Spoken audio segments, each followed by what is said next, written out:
Selamat datang kembali di praktikum mata kuliah Sistem Informasi Geografis. Kita kali ini akan mempraktikkan tentang metode weighted overlay dan list cost distance analysis. Saya akan menampilkan catatan di sisi kanan monitor agar peserta praktikum bisa lebih memahami apa saja langkah kerja yang saya maksud. Pertama-tama, kita drag data-data yang sudah kami berikan ke dalam ArcGIS terlebih dahulu. Kemudian kita terlebih dahulu membuat model builder. Kita buka katalog, kemudian kita pilih folder mana yang akan menjadi tempat penyimpanan model builder kita. Kita klik kanan, klik new, dan kita klik toolbox. Kemudian kita klik toolbox tersebut, dengan klik kanan maksudnya, klik new, dan kemudian kita klik model. Ini opsional apabila kita ingin merename file model builder kita. Untuk membukanya kembali, kita klik kanan pada model dan klik edit. Maka muncullah tampilan lembar kerja model builder. Kita masukkan 3 data utama ke dalam model builder, yaitu rect height, schools, dan elevation. Pertama, kita masukkan tools Euclidean distance ke dalam model builder dan juga tools slope.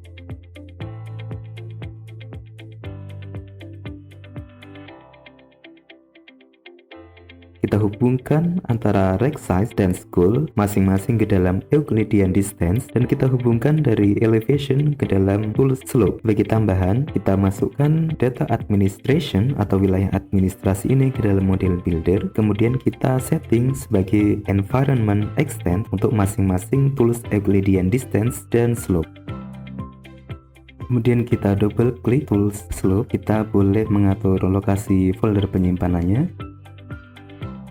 Untuk output measurement-nya kita biarkan degree atau derajat saja. Kemudian kita klik OK. Kita double klik yang Euclidean distance ini. Kita tinggal mengatur folder penyimpanannya saja, kemudian langsung OK. Demikian pula untuk Euclidean distance untuk data rect site. Rect site ini adalah lokasi situs rekreasi. Oh iya, tadi untuk environment extend dengan file administration itu bertujuan untuk menjadikan output terutama Euclidean distance ini supaya memenuhi area wilayah studi. Setelah kita setting semua tools Euclidean distance dan slope, kita klik run. Kita boleh klik save untuk mengantisipasi ArcGIS yang crash. Tahap selanjutnya adalah kita menggunakan tools reclassify untuk setiap output slope dan Euclidean distance. Mari kita hubungkan setiap hasil slope dan Euclidean distance sebagai input raster di dalam tools reclassify.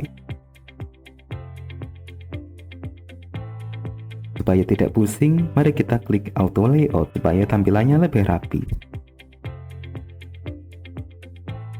Kita double klik reclassify untuk output slope. Kita klik classify, kemudian kita pilih kelasnya 10 dan kita pilih metodenya equal interval. Lakukan jumlah kelas dan metode yang sama untuk properties reclassify data lainnya. Di sini kita memperhatikan bahwa di node di sisi kanan, lahan datar akan direpresentasikan dengan value 1. Jika sudah cocok di dalam properties reclassify ini, maka kita tinggal mengatur folder penyimpanannya dan klik OK. Kita double klik tools reclassify yang lainnya untuk melakukan hal yang mirip. Kita atur properties classify-nya dulu dengan jumlah kelas 10 dan metode equal interval. Khusus untuk reclassify output Euclidean distance untuk data sekolah ini, kita wajib klik reverse new values. Tujuannya agar lokasi yang paling jauh dari gedung sekolah existing ini mendapatkan value 1 agar dia kita asumsikan prioritas. Kita boleh atur lokasi penyimpanannya dan klik OK lagi.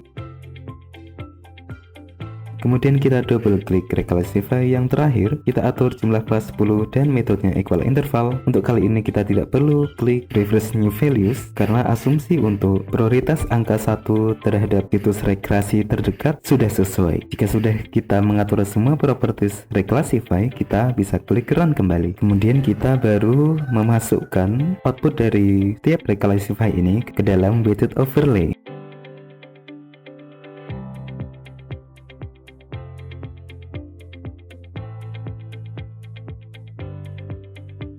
kita klik setiap output reclassify, kemudian kita klik tools widget overlay ini dan kita pilih widget overlay table. Kemudian kita tambahkan data land use ini ke dalam model builder. Land use ini tidak kita reclassify karena data land use tersebut sudah berbentuk raster dan sudah memiliki kelas-kelas di dalam atribut tabelnya. Kadang di dalam widget overlay untuk setiap data land use ini hanya tertera nomor value-nya saja, maka kita perlu mencatat urutan value tersebut untuk mengetahui apa arti dari setiap nomor value itu. Kita double klik tools widget overlay, kemudian kita atur terlebih dahulu evaluation scale-nya dengan mengetikkan angka 1 di from, 10 di to, dan 1 di by. Kemudian sesuai dengan panduan atau catatan yang ada di sisi kanan, kita masukkan persentase influence untuk setiap variabel. Kita masukkan angka 50 untuk variabel situs rekreasi atau rec site, 25 untuk sekolah existing, 13 untuk kelerengan, dan 12 untuk land use. Kemudian kita atur scale value untuk tools slope terlebih dahulu. Misalnya kita urutkan dan cocokkan dari angka 1 sampai scale value 7, kemudian kita set sebagai restricted untuk value 8, 9, dan 10. Ini bertujuan agar lahan dengan tingkat kelerengan yang sangat curam itu akan kita abaikan dalam penentuan lokasi optimal dalam membangun sekolahan baru. Kemudian untuk variabel sekolah existing, kita cukup sinkronkan saja antara scale value dengan value di kolom field. Begitu juga hal yang sama untuk variabel situs rekreasi.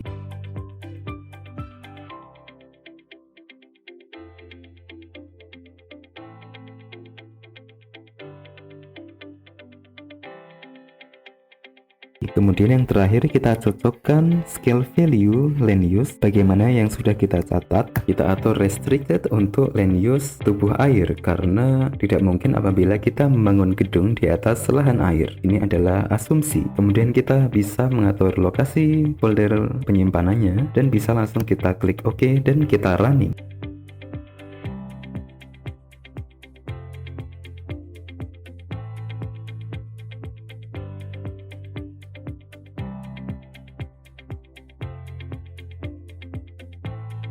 Mari kita coba add to display untuk hasil weighted overlay itu.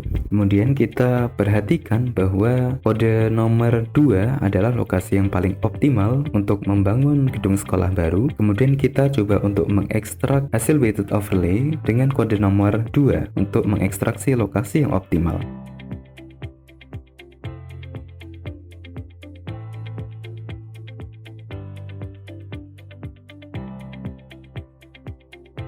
Kita gunakan tools con, kemudian kita search dan drag ke dalam model builder, kemudian kita sambungkan dari output weighted overlay tadi ke dalam fungsi con sebagai input conditional raster, dan kemudian kita ulangi lagi, kita sambung lagi ke dalam fungsi con sebagai input true raster or constants value. Setelah itu kita double klik fungsi con, kita atur expressionnya dengan fungsi value sama dengan 2. Kemudian untuk con ini bermasalah apabila disimpan di local disk di laptop saya, sehingga direkomendasikan untuk disimpan di local disk C. Setelah itu kita tinggal running.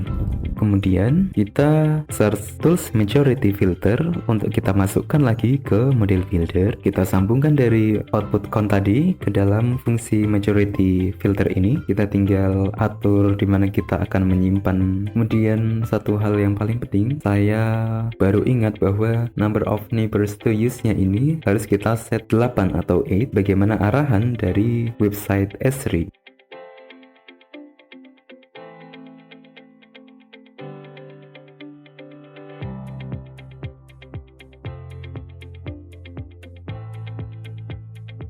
Jangan lupa untuk men-save model builder kita sebelum kita klik running. Kemudian kita tampilkan hasil dari majority filter ini agar dia tampil di layar kerja ArcGIS. Kita coba kasih warna yang beda. Ini adalah lokasi optimal untuk membangun gedung sekolah baru di wilayah studi. Kita sudah sampai di setengah jalan. Kemudian tahap kedua adalah kita mulai menganalisis list cost path. Terlebih dahulu kita masukkan tools weighted overlay lagi ke dalam model builder karena kita akan memerlukan data terkait biaya konstruksi dengan mempertimbangkan variabel kelerengan dan land use.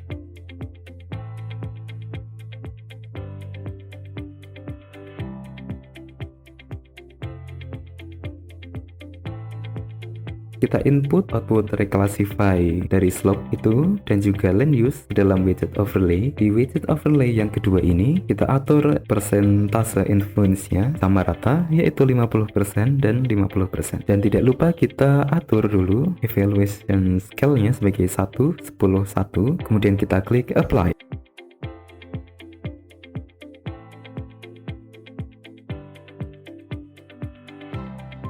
Setelah itu kita tinggal sinkronkan scale value ini agar dia berurutan dari angka 1 sampai 10. Kemudian untuk scale value land use perlu kita sesuaikan dengan panduan yang ada di sisi kanan monitor. Di sini saya lupa untuk menambahkan catatan. Di sini saya coba untuk menambahkan catatannya. Misal build up harus kita beri angka 9 di widget overlay nomor 2 ini. Kemudian bare land kita beri angka 2, water body kita beri angka 10 dan seterusnya. Kemudian kita masukkan urutan scale value itu ke dalam widget overlay. Ya sudah, kita boleh mengatur folder penyimpanannya dan klik OK lagi. Setelah itu bisa kita run.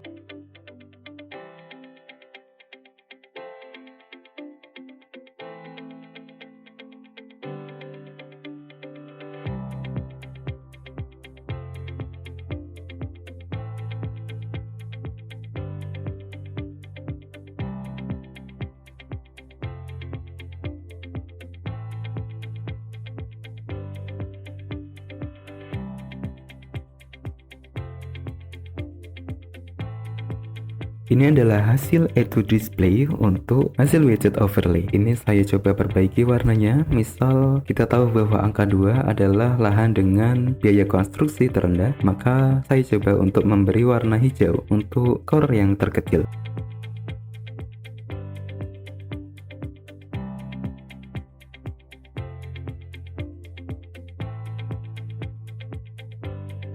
Mulailah kita ke analysis list cost distance. Kita cari fungsi cost distance sebagai tahap awal analysis list cost distance ini. Kemudian kita drag ke dalam model builder. Kemudian kita hubungkan dari output majority filter itu ke dalam tools cost distance sebagai input raster or feature source data. Kemudian kita input hasil widget overlay yang kedua sebagai input cost raster. Di sini saya baru ingat bahwa seharusnya saya men-setting extend environment dari hasil widget overlay yang kedua itu ke fungsi cost distance. Tapi karena saya lupa, saya coba ulangi lagi.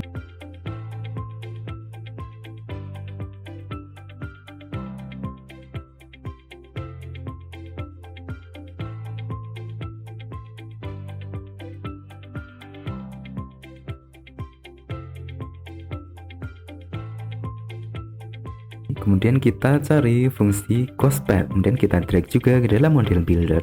Setelah kita add tools cost path ini, kita masukkan data shapefile destination ke dalam model builder. Kemudian kita input destination itu sebagai input raster or feature destination data ke tools cost path. Kemudian kita masukkan hasil dari cost distance sebagai input cost distance raster dan output backlinknya kita jadikan sebagai input cost backlink raster. Kita atur destination fieldnya sebagai FID, kita bisa mengatur output rasternya. Kemudian kita OK dan running kembali. Kita perlu add to display untuk mengecek apakah sudah terbentuk suatu data raster yang menghubungkan dari titik destination ke titik lokasi optimal terdekat. Jika sudah, kita coba search tools raster to polyline, kemudian kita drag lagi ke dalam model builder. Kita hubungkan output dari cost path-nya ke dalam raster to polyline. Kita double klik fungsi raster to polyline. Kita cukup mengganti folder penyimpanannya jika perlu, kemudian OK dan run.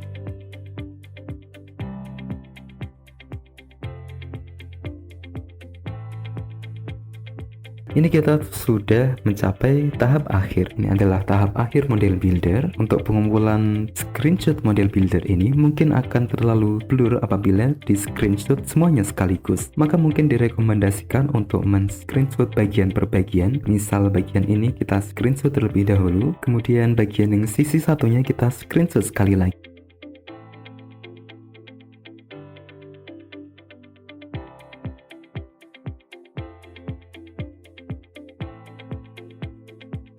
Ini adalah hasil akhirnya. Kita sudah menambahkan hasil raster to polyline dengan add to display dari model builder tadi. Kemudian ini saya coba untuk menampilkan hasil akhirnya secara lebih menarik. Ini saya coba pindahkan data destination, rack size, dan school ke bagian atas layer agar dia bisa terlihat. Saya coba ganti istilah nama filenya agar kita lebih mudah memahami apa yang dimaksud.